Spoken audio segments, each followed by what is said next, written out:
right, I got a question for you. Do you have one of those lists that's in your mind that's like, now this is the list of people I will never, ever forget? Ever got one? Okay. We've all got one somewhere. Okay.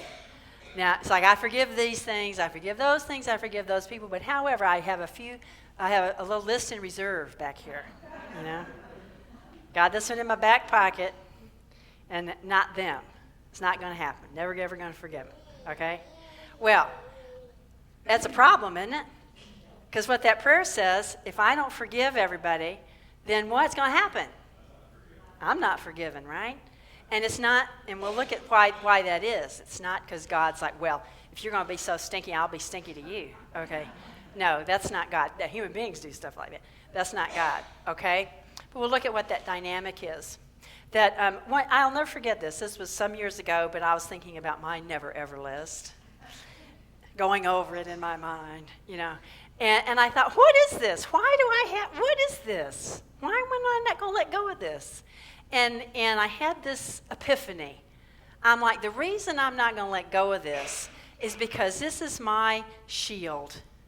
This is in my human mind how I figured out that these people are never going to hurt me again because I'm never going to forget who they are and what they did. I got my eye on them, right? Or anybody like them. Got it, okay?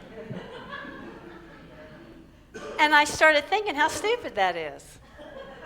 Because it doesn't work. It has not worked. It has not relieved me of the pain. It has built a wall, and it has made me very anxious.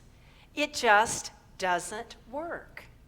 And I thought, well, I don't know. I know a little bit about spiritual principle. Maybe I could start learning how to let go of this so that I can be more in the flow of living, that I can be more free, that I can be more connected to life. I can be more connected to love instead of dragging around this bag of resentment to which I have chained, and who has chained me to it?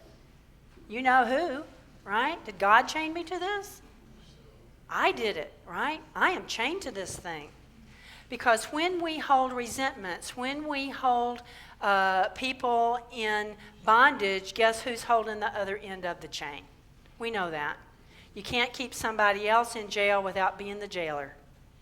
And so I thought, I don't want to live like that. And then I started thinking and talking to some people that were my spiritual companions and that were my spiritual friends that I talked to. And I realized that there were some things going on that I had some confusion about what forgiveness was. And that's why I was thinking that my never ever list was working so good for me. All right? That my confusion was this. I thought, what I thought forgiveness was that I had to pardon people that had harmed me. That I had to just say, oh, it's okay. It didn't hurt. Wasn't that bad. Doesn't matter. Didn't hurt me. Thought I had to pardon them. That's not accurate. That is not what forgiveness is. It has nothing to do with pardoning. That may or may not occur in the process of forgiveness, but real forgiveness, spiritual forgiveness, has absolutely nothing to do with pardoning anything or anybody. Forgiveness, spiritual forgiveness, has absolutely nothing to do with saying it wasn't that bad, it didn't hurt, or it didn't happen. That's not forgiveness. If you do that and something really hurt you, it will make you sick. It is not what forgiveness is about. If it happened, it did happen, and it did hurt, and it did harm you on the earth plane level. And we have to acknowledge that. We have to understand that, because we trap energy inside of our attitudes, inside of our thoughts, and inside of our bodies and our energy systems. So we have to acknowledge it. So forgiveness has nothing at all whatsoever to do with that.